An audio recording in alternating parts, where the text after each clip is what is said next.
And some Deep Creek residents in Chesapeake are wondering what's polluting their water. That story when we return.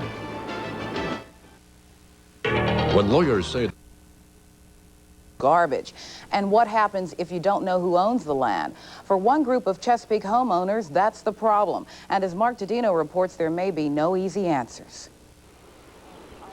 For Susan Wolf and her neighbors, it's more than the neighborhood eyesore. The canal that runs along Shell Road, she says, is a potential health hazard.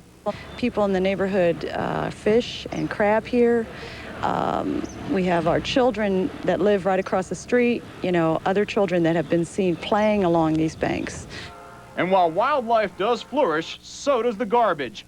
Old tires, trash, even a 55-gallon oil drum, which someone illegally dumped. Someone has converted their home to either gas or a heat pump and discarded an old oil tank out here. That's a hard thing to discard, but they found the easy way to do it. As much of an eyesore as this place is, it can't be cleaned up until the ownership is notified.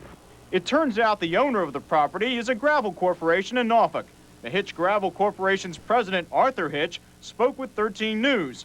He told us people always dump things in the water and that he doesn't know where they come from. He did say he'd ask his son to look into the problem to see if it can be cleaned up. But if he does, it'll cost him. If it's private property, the way the city ordinance is written right now is the owner's responsible. It's not always fair, but that's the way the law is written.